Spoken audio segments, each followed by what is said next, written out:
Hello, welcome to the Capitol Report on NTD Television. I'm Steve Lance.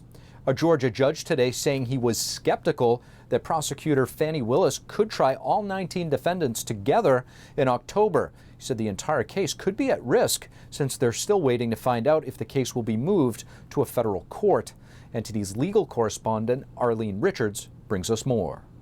It sounds like the state is still sticking to the position that all these defendants should remain. Fulton County Judge Scott McAfee expressing doubt on Wednesday that Fani Willis could try all 19 defendants together in her sprawling RICO case against former President Trump and 18 others. I remain very skeptical, but we can.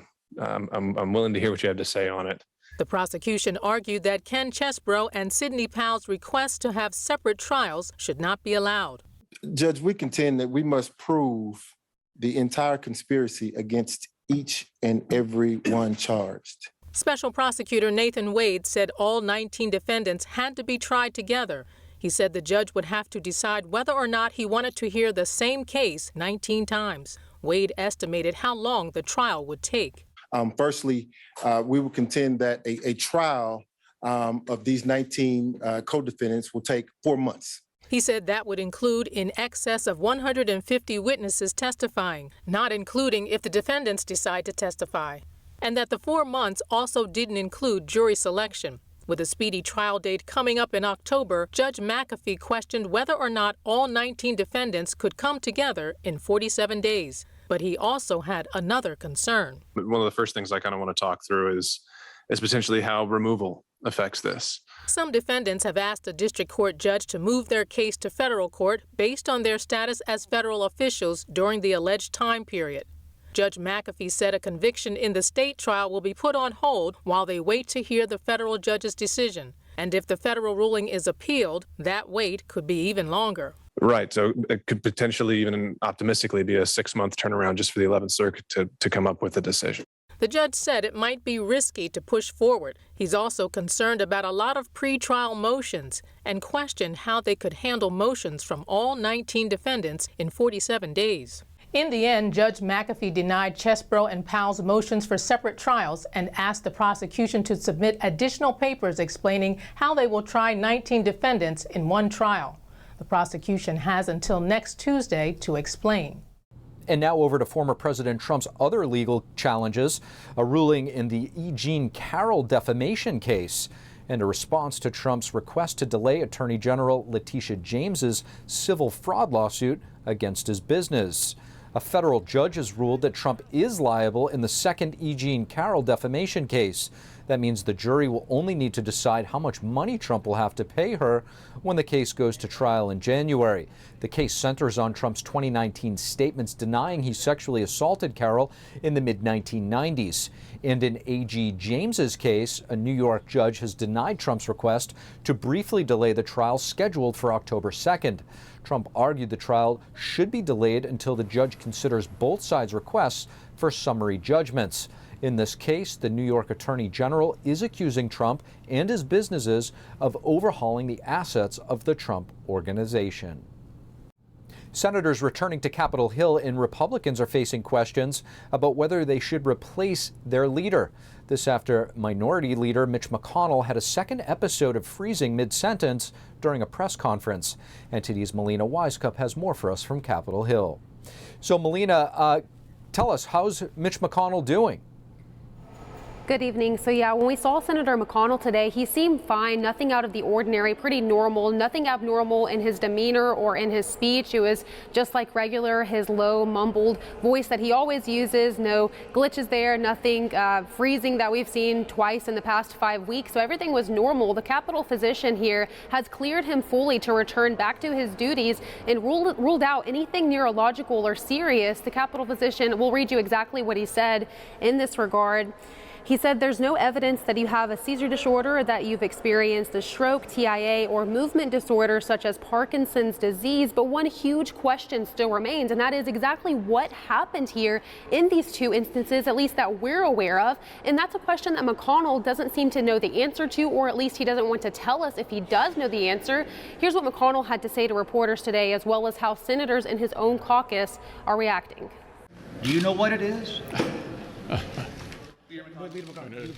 I think Dr. Monahan covered the subject fully. You had a chance to read it.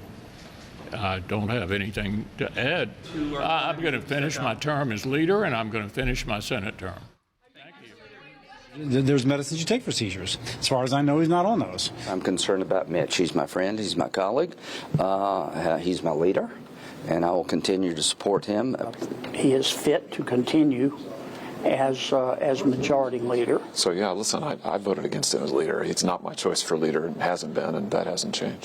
And as we noted earlier, what's important to note here is this is the second such time that McConnell has frozen that recent freeze that we saw back when he was in his district just a week ago. That was the second time we saw such an incident where he would freeze in the middle of a press conference for up to half a minute, not moving, not blinking, nothing. That's the second time that's happened in the past 5 weeks, at least that we're aware of. So we know this has happened in front of the camera. It's unclear if this has happened behind closed doors. What stands out to some people is the fact that how his staff was reacting. They seemed very calm with this situation, like they had been through it before. So this is also raising some questions. But as you saw from what McConnell said, he plans to finish out his term, which ends in 2027, and he plans to continue serving as minority leader until the end of his term there, which ends at the end of the election cycle in 2024. And also, as you heard from the senators that we heard from, none of them have called on him to step down. We just haven't heard that from the Senate GOP caucus here.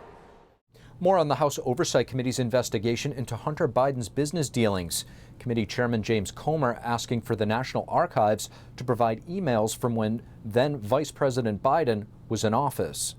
In a statement released today, Comer asked for the emails showing communication between Vice President Biden's office and Hunter Biden's business associates, specifically on the topic of Burisma. Comer said Biden's office doors were, quote, wide open to Hunter Biden associates. There is evidence of collusion in the efforts to spin media stories about Burisma's corruption, while Vice President Biden was publicly pushing an anti-corruption agenda in Ukraine. He adds that the Oversight Committee will continue to pursue all evidence. Censoring social media posts about COVID vaccines. The White House pushed Facebook to censor multiple accounts, and the social media giant complied. Turns out, Facebook never fully believed the government's justification for censorship. Republican Congressman Jim Jordan on Tuesday released the fifth part of what he calls the Facebook files, which are about censoring social media posts about COVID vaccines. In 2021, the White House approached Facebook, pushing the social media giant to censor 12 individuals, among them Robert F. Kennedy Jr. The White House based its request on a report by the British Centre for Countering Digital Hate, or CCDH. The 2021 report was called The Disinformation Dozen: Why Platforms Must Act on 12 Leading Online Anti-Vaxxers. In the report, CCDH argued the Disinformation Dozen are responsible for up to 65% of anti-vaccine content. The White House repeatedly cited this number when advocating for censorship. There's about 12 people who are producing 65% of anti-vaccine misinformation on social media platforms. All of them remain active on Facebook. The congressman this week released email communication showing Facebook staff didn't actually believe that number. One employee seemingly wrote, "It seems like the WH thinks if we just remove these 12 accounts, this would cause 65% of anti-vax misinformation to go away. If this were true, I would also want us to do this, but it unfortunately isn't that simple." Jordan says Facebook nevertheless followed the government's request and censored the accounts, labeling their posts as misinformation and more. Another email shows Facebook staff writing, "Vaccine hesitancy is often or mostly not misinfo." In June of this year, Meta CEO Mark Zuckerberg talked about the COVID censorship in an episode of the Lex Fridman podcast. Watch. Fortunately, I think a lot of the kind of establishment on that kind of waffled on a bunch of facts and, asked for a bunch of things to be censored that in retrospect ended up being, more debatable or true. Jordan says he's now asked the White House and Facebook for documents regarding communication and subpoenaed the CCDH. NTD reached out to the White House and Facebook for comment, but didn't immediately hear back. Thank you for watching the Capitol Report. If you want to see our full broadcast, check us out at epochtv.com.